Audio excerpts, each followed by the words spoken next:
রাজনীতির মঞ্চে আবারও আলোচনায় উঠে এসেছে ঢাকা দক্ষিণ সিটি কর্পোরেশন নির্বাচন। একদিকে শপথ নিয়ে নাটকীয়তা, অন্যদিকে সম্ভাব্য প্রার্থীদের নাম মুখে মুখে গুঞ্জন। ইশরাক বনাম হাসনাত নাকি দেখা যাবে ত্রিমুখী দ্বন্দ্ব? রাজনীতির ময়দানে জমে উঠেছে এক নতুন উন্মাদনা। রাজনৈতিক তরঙ্গে ঢাকার দক্ষিণাংশে যেন নতুন ঝড়ের আভাস। মেয়র পদে বিএনপির ইশরাক হোসেনের শপথ ঘিরে তৈরি হওয়া অচলাবস্থার মধ্যেই উকি দিচ্ছে নতুন নির্বাচনের সম্ভাবনা। গুঞ্জনের ঢেউ ছুঁয়ে যাচ্ছে ফেসবুক স্ট্যাটাস থেকে রাজনৈতিক অন্দরমহলে।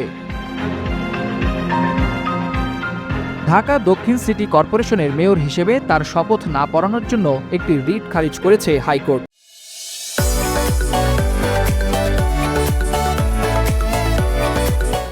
বিচারপতি মোহাম্মদ আকরাম হোসেন চৌধুরী ও দেবাশিস রায়ের বেঞ্চ স্পষ্ট জানিয়ে দেন, এখন আর ইশরাকের শপথে কোনো আইনি বাধা নেই।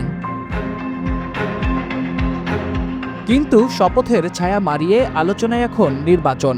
সম্ভাব্য প্রার্থী হিসেবে উঠে আসছে একাধিক নাম।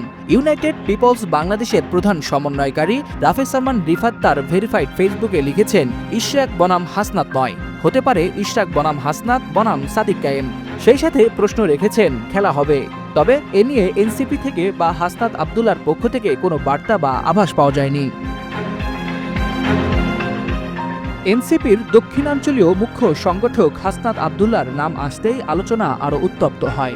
জাতীয় যুবশক্তির আহ্বায়ক অ্যাডভোকেট তরিকুল ইসলাম বলেন, ইশরাকের রাজনৈতিক অপরিপক্কতা প্রমাণিত। এই নির্বাচনে তার জামানত বাজেয়াপ্ত হতে পারে বলেও মন্তব্য করেছেন তিনি। ফেসবুক এখন শুধু স্ট্যাটাস নয়, এজন্য রাজনৈতিক পালস। এক একটি মন্তব্য হয়ে উঠছে এক একটি বিশ্লেষণ।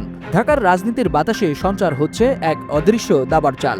গল্পের শেষে কে থাকবেন বিজয়ের মঞ্চে তা সময়ই বলবে। তবে নির্বাচন হলে শুধু শহরের ভাগ্য নয়, যাচাই হবে প্রার্থীদের প্রজ্ঞা, নেতৃত্বের ধরন আর জনসংযোগের প্রকৃত মানচিত্র। ওয়ালিউল হাসানাত, যুগান্তর নিউজ।